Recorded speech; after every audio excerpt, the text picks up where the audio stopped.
Pode Povo. Pode Povo. Pode Povo, onde o povo encontra sua voz. Tá na hora de mais um Pode Povo, podcast do Sindipetro NF aqui na Folha FM do Grupo Folha da Manhã de Comunicação. Pode Povo, onde você encontra a sua voz. Por falar em sua voz, o tema de hoje é bem interessante. Aliás, desde o ano passado, o Sindipetro já vem falando sobre esse modelo de privatização dos setores estatais, como é o caso, por exemplo, da água. Ano passado, em dezembro, nós falamos numa edição sobre isso. Precisamos falar sobre a privatização da água.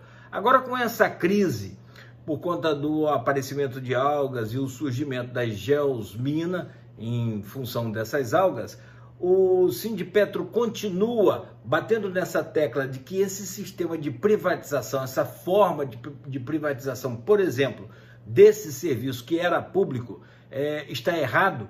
Bom dia a toda a direção do Sindipetro, sejam todos bem-vindos aqui a essa edição de hoje. Bom dia, Cláudio, bom dia a todos que interagem com a gente nas redes. Claro que a gente reforça, Cláudio.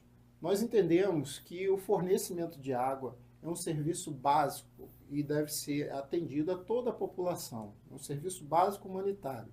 Portanto, deve ser papel do Estado o fornecimento. E é preciso rever todos os casos de privatização das empresas fornecedoras de água. Esse exemplo da crise que nós estamos tendo agora em Campos é um caso clássico de como a privatização pode afetar a qualidade do serviço prestado à população de uma forma geral. O que a gente vê? Cada prefeitura ao longo do Rio do Paraíba está tratando o caso da sua forma. E por mais que a gente tenha um comitê gestor que tente uniformizar os processos, cada empresa de cada prefeitura trata as coisas da maneira como bem entende. E aí quem paga o preço por isso é a população de forma geral. Você vê que o consumidor sabe exatamente o que sai na sua casa, lá na sua torneira, quando falta água ou quando chega a água com uma qualidade ruim. E aí fica um jogo de empurra-empurra. A prefeitura apenas se comprometendo a cobrar laudos das empresas e o governo estadual lavando as mãos, dizendo que não tem nada a ver com isso. E as empresas simplesmente alegando que a água está boa, quando a gente vê na prática que não está. Então, é preciso rever esse processo. Em vários países onde o fornecimento de água foi privatizado, esse serviço já está sendo reestatizado. E aqui mesmo, no Brasil, a gente já tem algumas prefeituras remunicipalizando esse serviço. O caso da privatização da SEDAI no estado do Rio foi um exemplo clássico de que nós erramos e devemos rever esse processo. E principalmente aqui em Campos, onde a gente já está há décadas com uma única empresa fornecendo água com um serviço caro e que não é de boa qualidade. Pois é, mas é sério realmente essa questão de reestatização? Isso tem algum dado concreto disso pelo mundo? A coisa está funcionando desta forma? Algumas estatais que foram privatizadas e que voltaram a ser estatais e que estão dando certo? Vocês têm esses dados? É uma tendência real, Cláudio. A título de exemplo, durante esse debate de privatização da água lá em São Paulo, o Sindicato dos Servidores de Saneamento de Água e Esgoto revelou um dado apontado num relatório emitido pelo Instituto Transnacional, Observatório das Multinacionais de Unidade de Pesquisa e Serviços Públicos, que em 2014, mais de 180 cidades de 37 países haviam reestatizado esse serviço de fornecimento de água e esgoto, por entender que é um serviço essencial para a população e que precisa estar no controle do Estado. Algumas cidades são Atlanta e Indianópolis, lá nos Estados Unidos, Berlim, na Alemanha, Buenos Aires, na Argentina, Budapeste, na Hungria, Jacarta, na Indonésia, Joanesburgo, na África do Sul, La Paz, na Bolívia e Paris, na França. Então, vocês podem ver que tem muitos países de primeiro mundo e capitalistas que estão reestatizando seus serviços de fornecimento de água.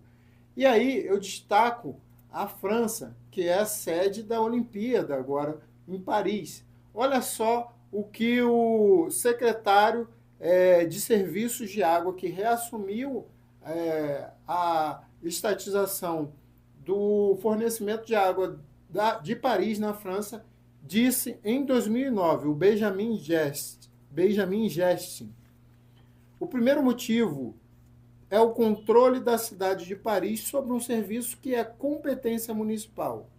O prefeito de Paris, na época, tinha a impressão de não saber mais o que faziam as empresas concessionárias, de não ter mais controle sobre o certo número de parâmetros de prestação de serviço, sobretudo o parâmetro preço.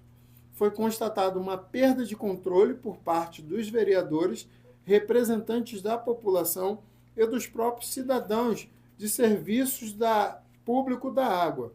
A segunda razão é que em Paris a água é considerada um bem comum, um bem essencial e vital que deve ser acessível a todos em condições aceitáveis. Isso necessita um módulo de gestão particular, um modelo de gestão que não pode mais ser feito pelo setor privado. Essa fala descreve claramente os problemas que estamos enfrentando em Campos e que a gente tem que repensar.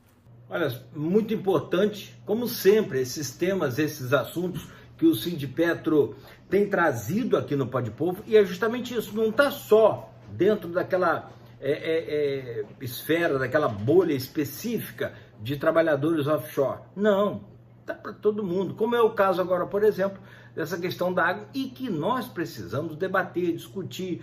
Gente, o que a gente precisa entender é que não é que tem que ser melhor para A ou para B, tem que ser melhor para a população.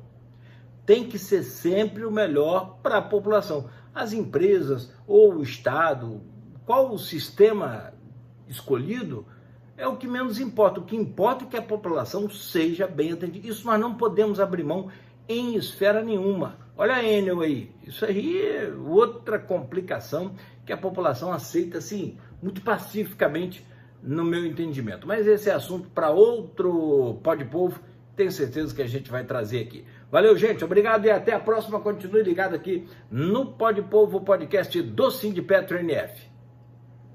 É isso mesmo, Cláudio. Por isso, nós estamos propondo que a população, de forma geral, rediscuta a questão dos serviços básicos à população, em especial a distribuição de água e saneamento público.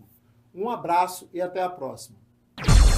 Pode Povo, Pode Povo, Pode Povo, onde o povo encontra sua voz.